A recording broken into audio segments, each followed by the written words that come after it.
Bienvenidos a la Jornada Internacional de Nutrición Oncológica de aquí, del Instituto Jalisciense de Cancerología. En nuestra cuarta ponencia nos acompaña el doctor Darío C. Ramírez con el tema nutrición, NRF2 y cáncer.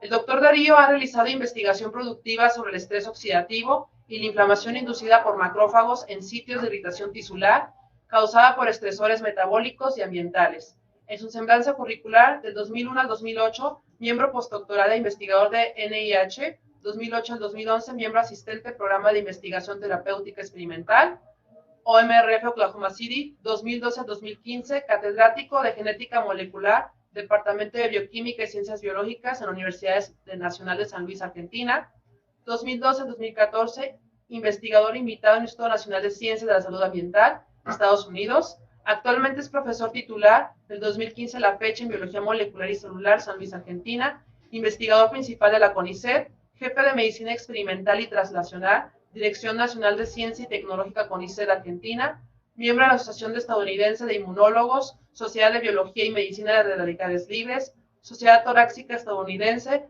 Asociación Americana de Diabetes, Academia de Ciencias de Nueva York, Asociación Americana de Bioquímica y Biología Molecular y revisor de revistas asociadas. Bienvenido, doctor. Un abrazo y pues un placer. Muchas gracias, Marichuy, y gracias al comité que organiza este evento. Muy interesante lo que he visto hasta ahora. A ver si puedo compartir. ¿Se ve la pantalla? Sí, sí se ve, doctor. A ver. Bien. A ver si podemos poner el pointer. Bien. Bueno, muchísimas gracias, Marichuy, por esa presentación tan comprehensiva.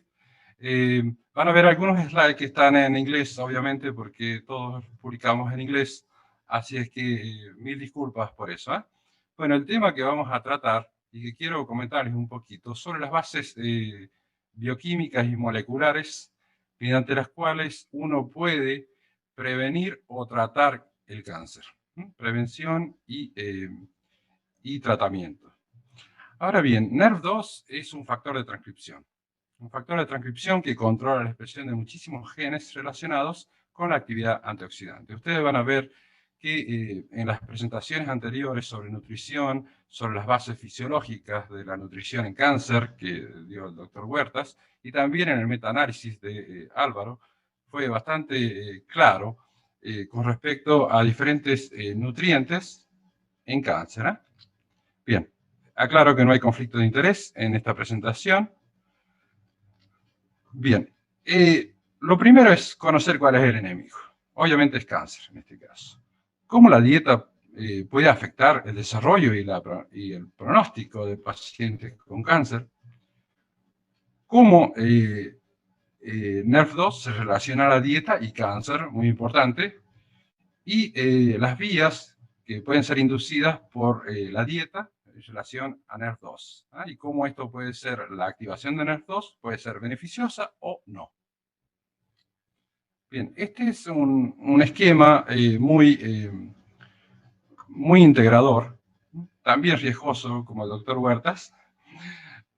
Toda la información genética contenida en nuestro genoma está bajo la presión de cambios ambientales, sobre todo a través de la dieta y factores ambientales, que pueden cambiar la expresión de ciertos genes a través de la expresión de ciertos RNAs.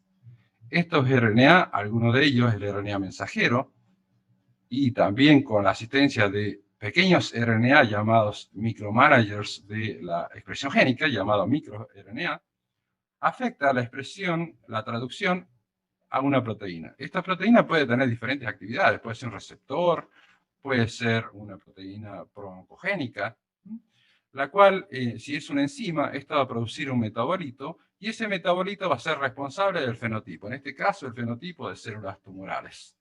Entonces, hay ciertos genes en nuestro genoma que al expresarse pueden dar el fenotipo de célula tumoral. También es importante conocer que hay ciertos cambios en nuestro genoma, ciertos polimorfismos en un solo nucleótido, que pueden afectar la expresión de ciertos genes. Por lo tanto, debe quedar claro que el cáncer no es hereditario, sino lo que se hereda es la predisposición génica. Hay una predisposición y el gatillo puede ser algún factor ambiental o un nutriente. Bien, vamos a conocer un poquito sobre el cáncer para ya entrar entrar del todo en lo que es NER2. Entonces, el cáncer aparece como una consecuencia de una serie de alteraciones en el DNA genómico en células somáticas. Por lo tanto, no es contagioso. Entonces, esto lleva a una proliferación celular desmedida, lo cual es consecuencia de factores ambientales, como decía, diferentes tipos de radiaciones, de origen biológico, puede ser alguna bacteria, virus, como en el caso del virus del papiloma, o de bacterias, en el caso de Campylobacter pylori, en el cáncer de estómago. Y también ciertos factores ambientales, en su mayoría son xenobióticos. Bien, Álvaro, perdón, lo dijo muy claramente, que la dieta es responsable de varios tipos de cáncer. Y ven ustedes que, por ejemplo, la dieta es responsable de un 70% de cáncer colorectal. Hay diferentes tipos de cánceres. Fíjense el cáncer de próstata, en el cual uno puede incluir todos los alimentos cárnicos ricos en grasa, de diferente calidad. El cáncer se origina a partir de una sola célula. Una célula que pierde su control y prolifera de forma desmedida. Durante la progresión del cáncer, estas células sufren una serie de mutaciones, por lo tanto, en el caso del cariotipo de células tumorales, uno puede observar diferentes tipos de alteraciones, translocaciones, sustituciones, deleciones, inversiones, etc., las cuales van proliferando para generar una masa tumoral heterogénea. Recordemos que al hablar de tumor, estamos hablando de células tumorales, también estamos hablando de células endoteliales, que son los vasos sanguíneos que necesitan para alimentar el tumor. Hay también células del sistema inmunitario, linfocitos, macrófagos, monocitos circulantes, neutrófilos, etc. Toda la fisiología del tumor, está controlada por la expresión de ciertos genes a nivel de diferentes tipos celulares. Por ejemplo, el tumor necesita más vasculatura, por lo tanto, se activan en la zona más hipóxica del tumor factores de transcripción que controlan la expresión de muchos genes para que esas células se adapten al bajo contenido de oxígeno, que cambien un metabolismo aeróbico a un metabolismo anaeróbico, por ejemplo. A eso nos referimos como reprogramación metabólica.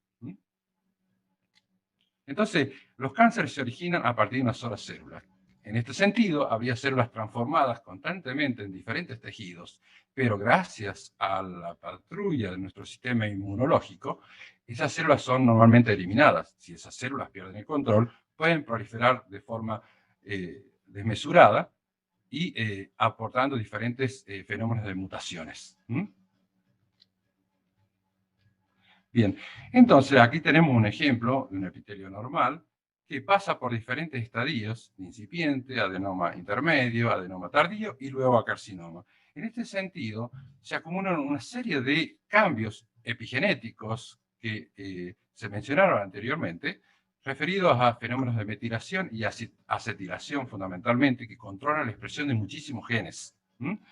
Acetilación y metilación son muy importantes. Recordemos que en el caso de acetilación, la cromatina se hace más laxa, por lo tanto, diferentes factores de transcripción pueden ligarse a sus elementos de respuesta en la parte regulatoria de un gen e inducir la expresión de esos genes. Recordemos que la célula responde a factores ambientales a través de receptores normalmente, vía de señalamiento, factores de transcripción que son reguladores maestros.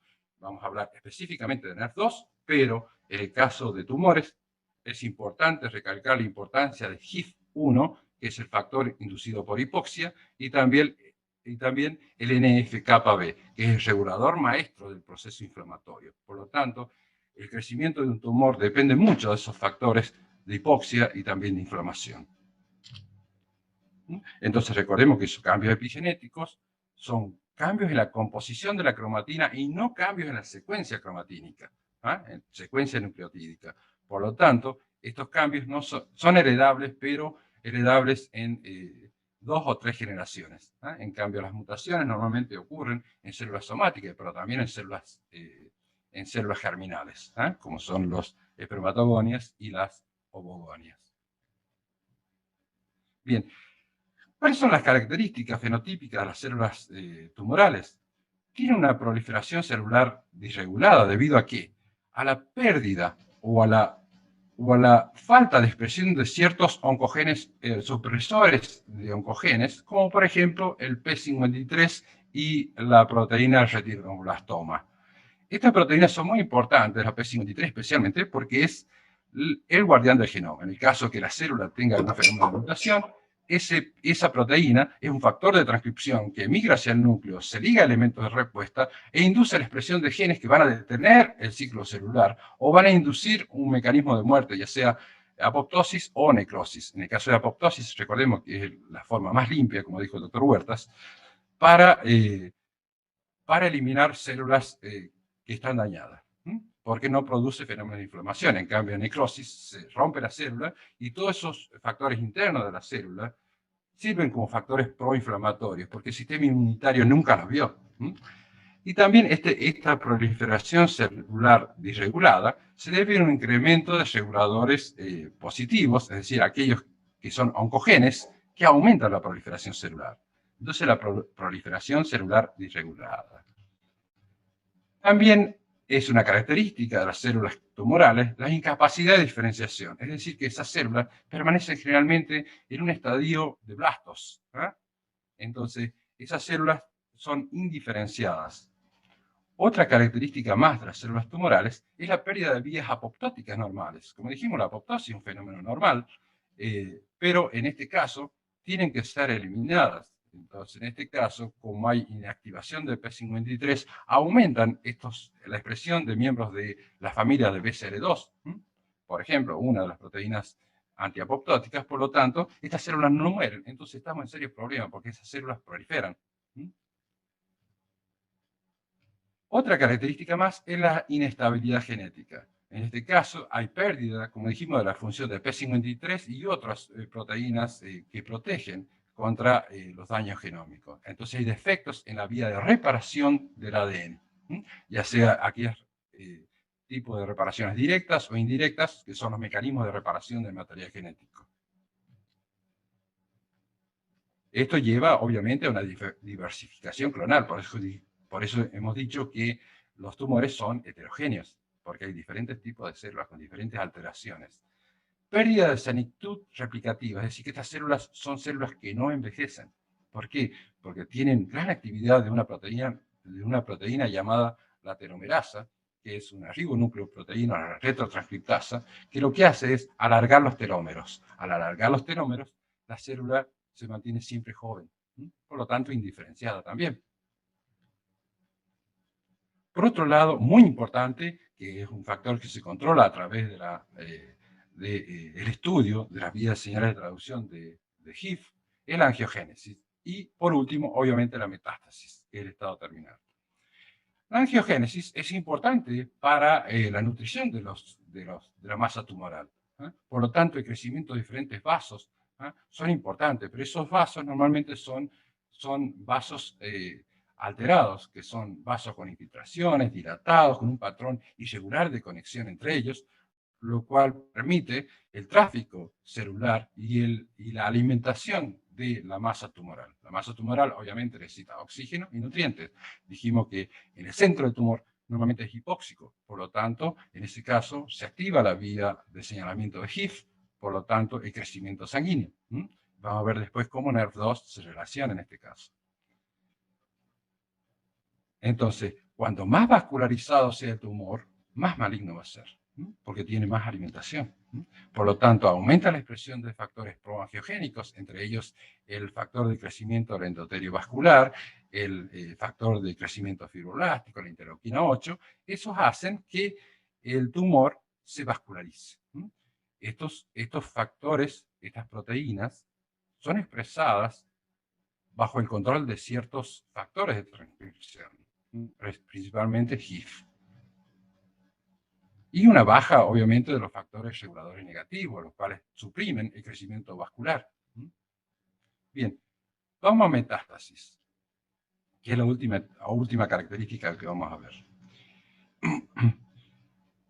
El cáncer puede propagarse por el cuerpo a través de dos mecanismos principales, a través de invasión y a través de metástasis. Esta metástasis puede ser por vía sanguínea, por vía linfática o transerómica.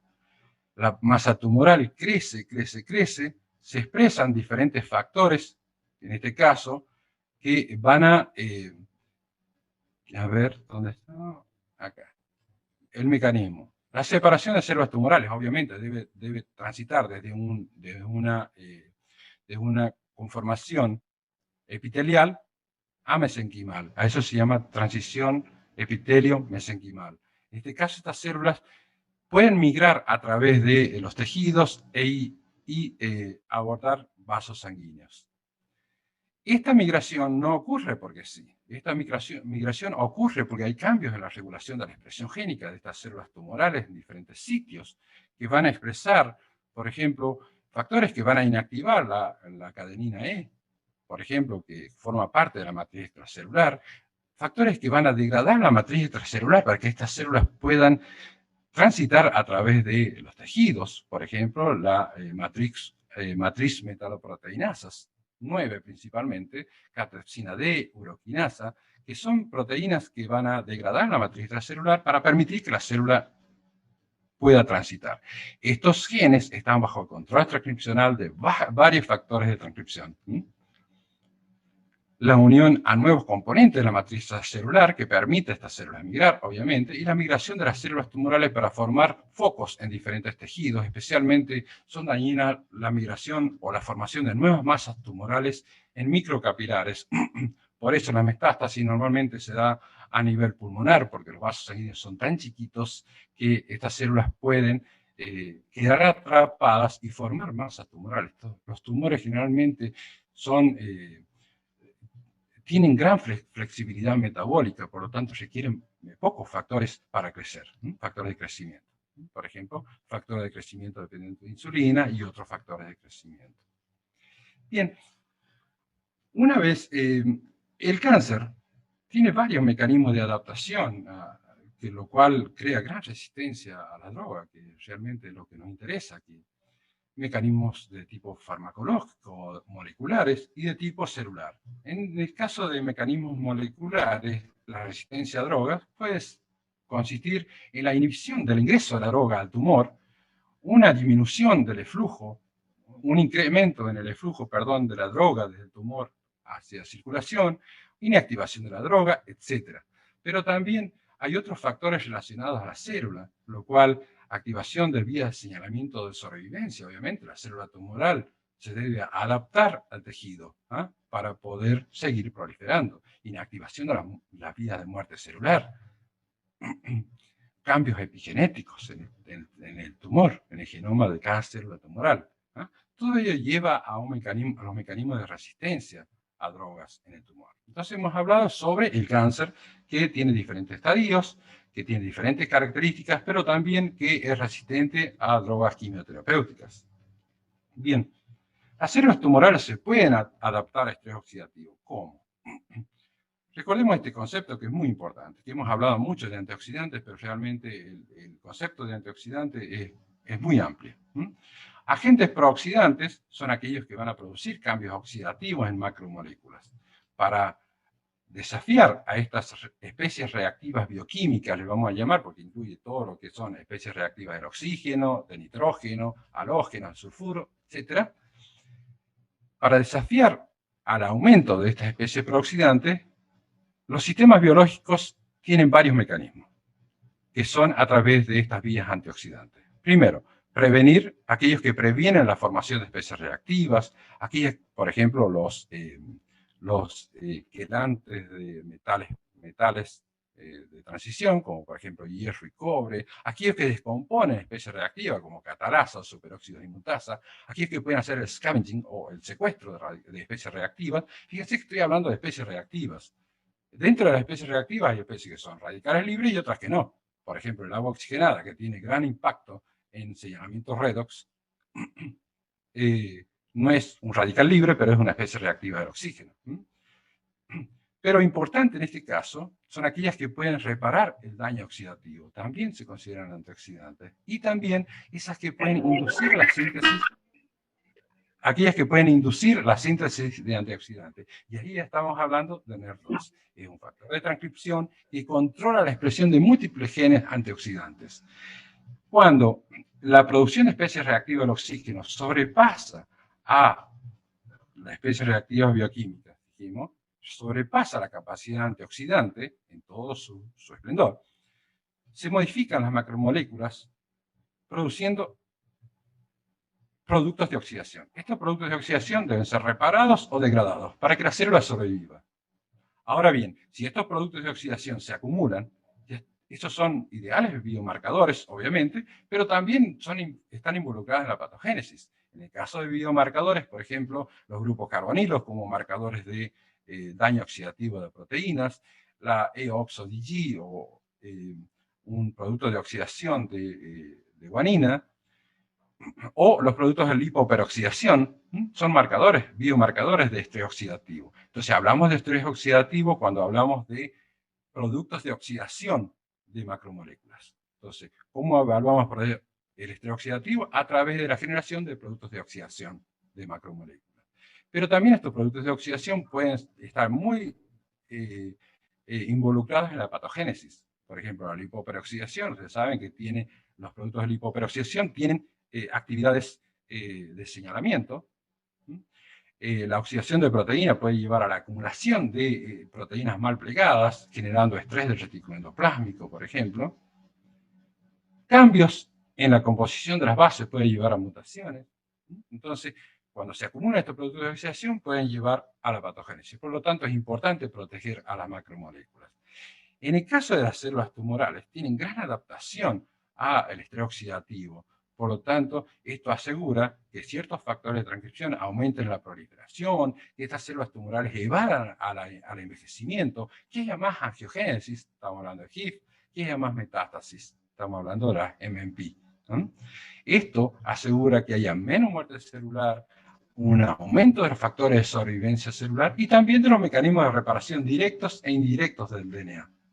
Y también esto aumenta la resistencia al estrés oxidativo o al incremento de la especie reactiva. Esto asegura una sobrevivencia celular con el desarrollo de cáncer, pero también asegura una resistencia a las drogas. Ojo al hilo, no es solamente comer esos alimentos que tengan gran variedad de colores, sino que depende en qué estadios queremos combatir el cáncer, si es prevención o es tratamiento. Bien, ¿cuál es el rol de NERV2 en la respuesta celular a estas especies bioquímicas reactivas?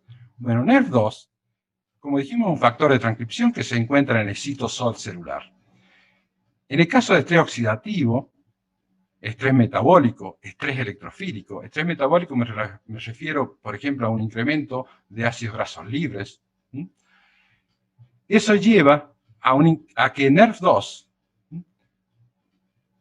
pierda su unión de KIP1, que lo mantiene el citosol unido a los microfilamentos de actina, se disocie, se fosforile y que NERV2 se trasloque hacia el núcleo y que junto con proteínas llamadas MAF y otros factores se ligue a elementos de respuesta. Estos elementos de respuesta estamos hablando en la parte regulatoria de gen. Recordemos que todo gen tiene una parte regulatoria y una parte estructural. La parte regulatoria es la que controla la expresión y la parte estructural el producto transcripcional.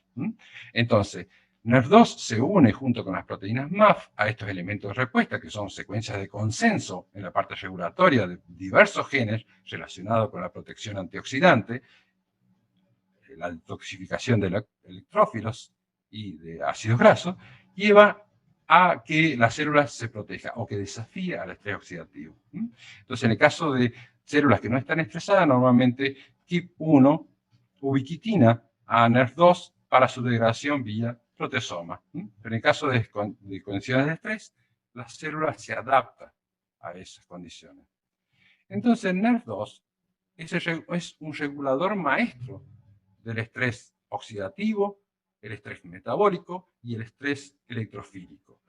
¿Por qué? Porque NERV2 controla la expresión de numerosos genes relacionados, por ejemplo, a la homeostasis celular, redox, como por ejemplo controla la expresión de la glutatión peroxidasa, tioredoxina, la sulforedoxina, varias enzimas involucradas en la detoxificación de especies reactivas, en la regulación de la respuesta a xenobióticos, por ejemplo, el receptor de aril hidrocarbonos, carburos, perdón, controla también las vías de autofagia, ¿no? Por ejemplo, en el caso de mitocondrias dañadas, NERV2 controla la autofagia de mitocondrias y también la resistencia a la apoptosis.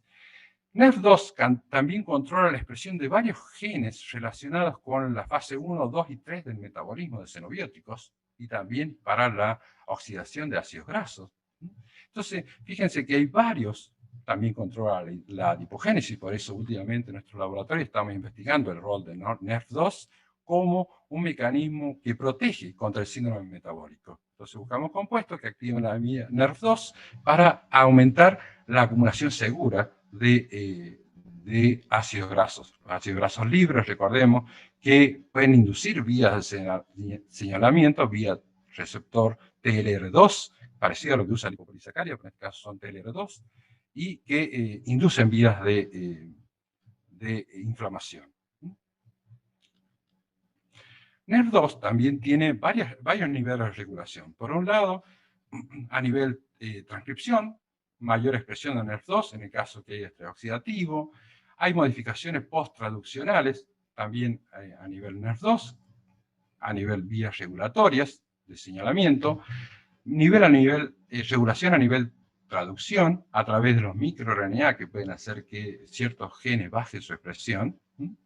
Estos microRNA se ligan a secuencias de consenso ubicadas en el extremo 3' UTR en los RNA, disminuyendo su traducción. ¿No? Es decir, que se expresa el RNA mensajero, pero no se traduce en una proteína. ¿Eh? También la actividad de NERV2 está regulada por diferentes proteínas que se ligan a NERV2 para que lleve a cabo su acción. Entonces, como vimos, NERV2 tiene un papel clave en cáncer, ¿eh? Porque NERV2 es importante en la proliferación celular, en el control de la proliferación celular, en el crecimiento celular, en la resistencia a apoptosis, en el potencial replicativo de la célula, la angiogénesis, la invasión tisular, porque también se controla la actividad de las metaloproteinasas, en el estrés proteotóxico, porque está relacionado con las vías de estrés proteotóxico, de estrés del retículo endoplásmico. Entonces, como ven, NERV2 tiene un rol clave en cáncer. ¿Podemos prevenir el cáncer activando la vía NERV2? Obviamente que sí. NERV2, uno puede ser activado, la vía de señalamiento de NERV2 puede ser activado por diferentes factores nutricionales, en este caso compuestos naturales como los flavonoides, el sulforafano, entonces, y también el ácido cafeico. Activa la vía NERV2 y esto le da mayor protección antioxidante, vías antiapoptóticas, resistencia a drogas, al tumor. Ojo. Entonces, en este caso, NERV2, al codificar para estos genes antioxidantes, al controlar la expresión de estos genes antioxidantes, asegura que las especies reactivas no incrementen tanto y por lo tanto protege el genoma.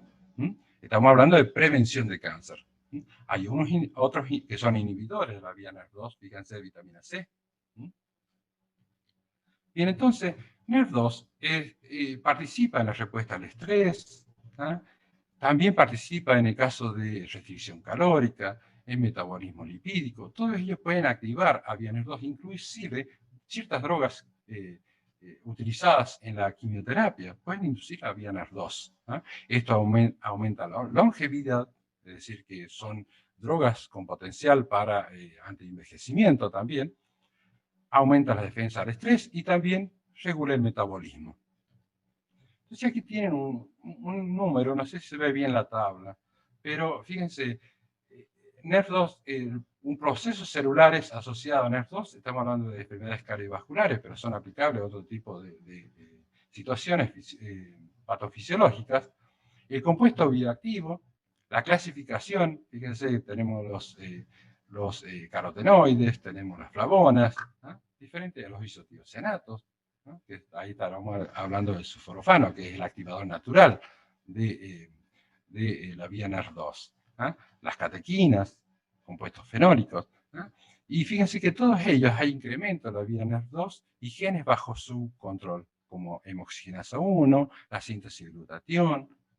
Entonces, varios de estos tipos de compuestos pueden inducir la vía NER2, pero algunos de ellos también activan las vías antiinflamatorias, es decir, que suprimen la vía NF-κB. Por eso, estos compuestos que activan la vía NER2 son muy frecuentes en dietas antiinflamatorias, que están tan de moda. Entonces, en nutrición hay un gran negocio a través, en lo que hace activadores de NER2, pero sobre todo en la prevención del cáncer. Por ejemplo, la curcumina, el resveratrol, las catequinas, el sulforafano.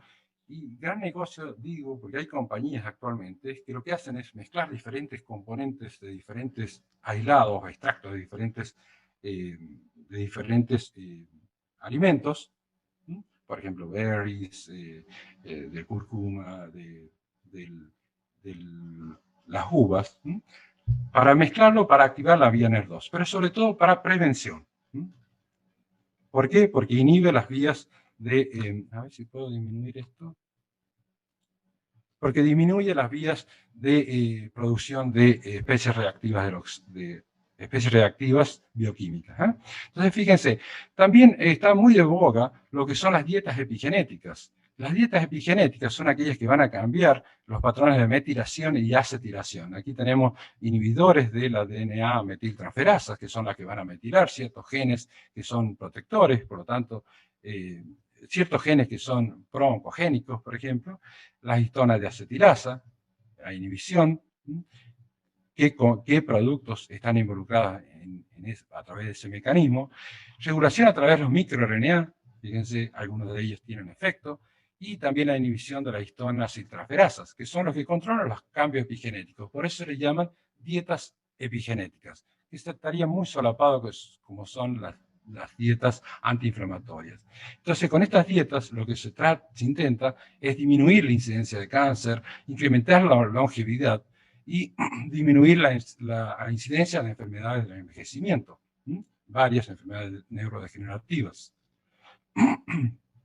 Dentro de estas dietas epigenéticas son aquellas que contienen, por ejemplo, productos de soja, la curcumina, el green tea, cómo es que actúan, y otras que actúan inhibiendo las histonas de acetilasas, que son importantes para controlar la conformación de la cromatina y aumentar o disminuir la expresión de ciertos genes.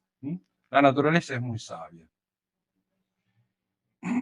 Por eso es importante, por un lado, conocer la vía NER2 y conocer aquellos activadores que están presentes en alimentos, aquellos que son activadores, que son fármacos para activar la vía NER2, y aquellos que pueden producir cambios epigenéticos que aumentan la expresión de ciertos genes. Fíjense, acá tenemos el ácido retinoico, que es uno de los componentes que inhiben la vía NER2.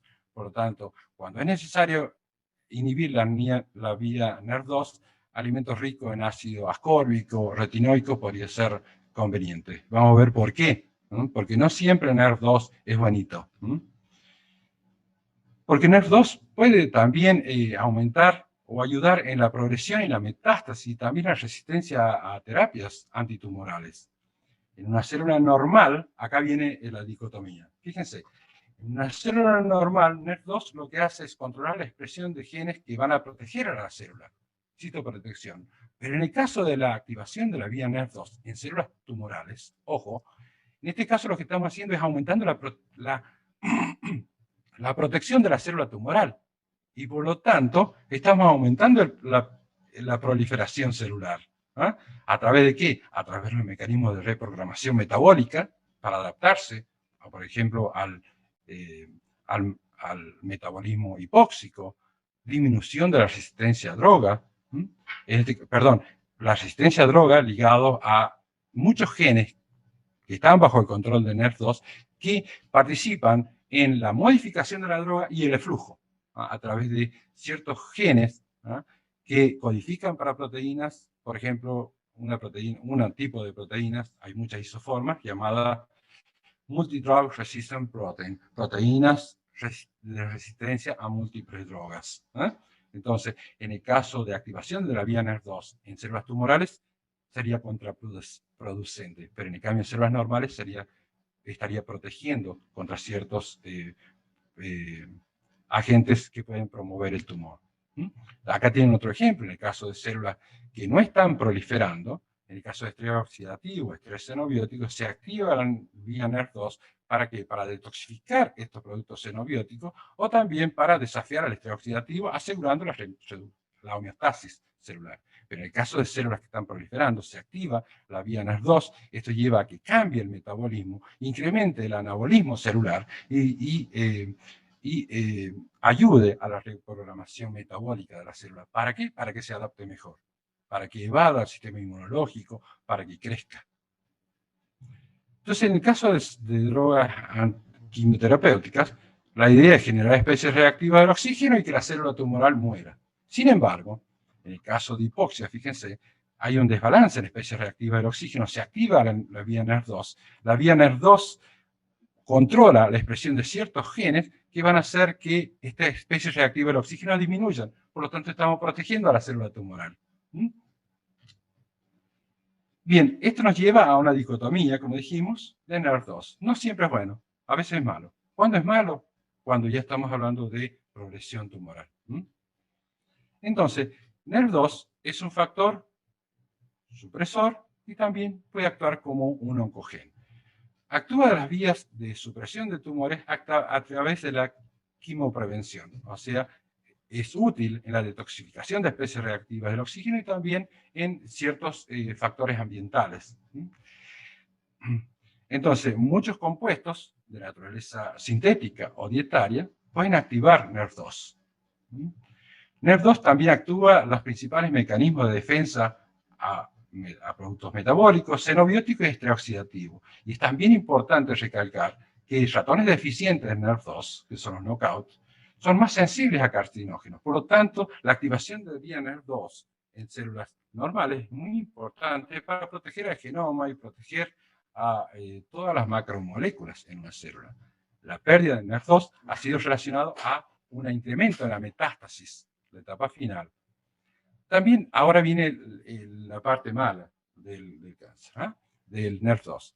La activación constitutiva de NER2 está presente en muchos tumores. Por lo tanto, activando la vía NER2 podemos, en lugar de proteger al paciente, matarlo. La hiperactivación de NER2 favorece la sobrevivencia y promueve el crecimiento tumoral. La hiperactivación de NER2 también protege las células tumorales contra estrés oxidativo, agentes quimioterapéuticos y la radioterapia. ¿Por qué? Porque detoxifica la especie reactiva al oxígeno, principal mecanismo mediante el cual estas terapias actúan. La activación de NER2 es debido a nivel transcripcional, post-transcripcional y también post-traduccional. Varios mecanismos están involucrados. Entonces, NER2 puede ser bueno, obviamente, en la quimoprevención. ¿Por qué? Porque ayuda a la detoxificación, a los mecanismos de reparación y también a la vigilancia inmunológica, para la eliminación de células dañadas. Pero también NER2, en etapas de promoción y progresión en metástasis, puede ser dañino. Esto lleva a, debido a que asegura la proliferación, la sobrevivencia, la reprogramación metabólica y la malignidad del tumor. Entonces, la inhibición de NER2 es conveniente en esta estadía, promoción y progresión. En cambio, en la prevención es muy importante la activación. Por eso estamos hablando de dark side, es decir, la parte oscura de NER2. Concluyendo, NER2 es un regulador maestro de la respuesta celular redox, electrofílica y el estrés metabólico. Ciertos componentes en los alimentos pueden o activar o inhibir la vía de señalamiento NER2. El conocimiento de genes bajo el control transcripcional de NER2 puede ayudar a seleccionar activadores e inhibidores. Esa es la etapa en la cual está nuestro laboratorio tratando de encontrar en productos naturales o sintéticos productos que activen o inhiban la vía NER2. La activación de NER2 puede ayudar a proteger el genoma en células y el epigenoma también en células normales, y la activación de NER2 puede llevar a una pobre prognosis o pronóstico en pacientes con cáncer. Esto quiero que quede bien claro. Si bien uno es fanático de NERV2, en este caso de pacientes en la activación de NERV2 puede aumentar la muerte del paciente o puede acelerar la muerte del paciente. Por eso, por lo tanto, es muy importante la nutrición basada en mecanismos. Si vamos a tratar a un paciente HER2 positivo con soja, ojo, porque la soja tiene esos fitoestrógenos que pueden activar la vía NERV2, o en este caso son fitoestrógenos, los cuales pueden activar estos receptores de estrógeno y empeorar el pronóstico de estos pacientes. Bien, con esto quiero agradecer a la comisión organizadora y a todos los oyentes por estar en este evento, y agradecer obviamente al equipo de trabajo. Todos, en su mayoría son nutricionistas, biólogos moleculares, bioquímicos y kinesiólogos. Así que muchísimas gracias, quedo abierto a preguntas. Le agradezco mucho, doctor, excelente ponencia, muy amable. Y ahora empezaremos con la parte de la sesión de preguntas hacia su ponencia. La primera de ellas menciona: buenas tardes, ¿qué le parece la dieta epigenética como vía preventiva de parte de Elma Gallardo? Obvio, dieta epigenética en prevención es lo mejor, en prevención, no en tratamiento. Tenemos otra pregunta, pero... ok, ya está. Es Mariana Pérez. Buenas tardes. ¿Qué alimentos inhiben la vía de NERV2? Vitamina C, dijimos, el ácido retinoico, entre otros. Tenemos también, bueno, Carolina Gómez mandó nada más la parte de quién sería él. Igual, Carolina, si gustas mandarte otra vez tu pregunta para complementarla y preguntarle al ponente. Y yo tengo otra pregunta, doctor, aprovechando. No, mire, bueno, hay otra para aprovechar el público. Carolina Gómez menciona quién sería el encargado de la administración de sustancias que inhiben la vía NERV2. Bueno, en este caso se requieren estudios experimentales primero, porque es muy nuevo. Por lo tanto, jugar con la vía NERV2 es jugar con fuego, porque si estamos previniendo está bárbaro, pero si el paciente ya está en tratamiento quimioterapéutico, no lo sugiero. Por lo tanto, en ese caso deben ser drogas que están aprobadas a través de diferentes entes tratamiento, para el tratamiento, ¿no? Como por ejemplo la Food and Drug Administration, que son realmente los que van a aprobar este tipo de terapia. Por lo tanto, en el caso de los nutricionistas juegan un rol muy importante, porque son aquellos que van a seleccionar qué alimentos son más ricos en ciertos micronutrientes, y en este caso compuestos de origen natural, que pueden modular la vía NERV2. Modular me refiero a modulación positiva o modulación negativa. Okay, muy bien, muchas gracias. Carolina Gómez nos menciona también, gracias, ¿y cómo se manejarían las dosis de alimentos que inhiben la vía de NERV2? Bueno, eso requiere más exploración desde el punto de vista nutricional o bioquímico nutricional. Por eso es importante la nutrición basada en mecanismos. Laurín Lorcano menciona cómo sería la forma adecuada de activar NERV2 antes del cáncer o en el momento del diagnóstico. Bueno, antes del cáncer, como medida preventiva, a través del consumo de estos alimentos que son multicolores. Cuando más color tenga un alimento, mayor chance de activar la vía NERV2. Y la dosis, bueno, eso depende de los estudios que se hagan a nivel ya sea experimental o metaanálisis. Por último, tenemos Mariana Pérez que menciona: ¿el omega 3 y vitamina E inhiben o estimulan NERV2? Bueno, la vitamina E es una vitamina liposoluble, lo cual es muy importante en la protección de membranas. Recordemos que el estrés oxidativo en membranas, como dijo el doctor Huertas, lleva a la lipoperoxidación, y esos productos de lipoperoxidación tienen un rol muy importante en la señalización celular. y no me resultaría extraño que activarían la vía NER2 para la detoxificación, porque esos lipoperóxidos son eliminados vía la glutatión peroxidasa. Gracias, Carolina.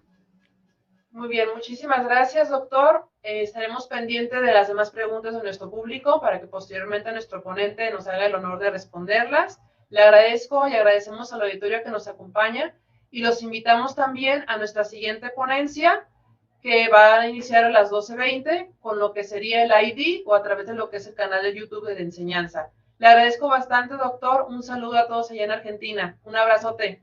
Gracias. Gracias igualmente para todos, chicos.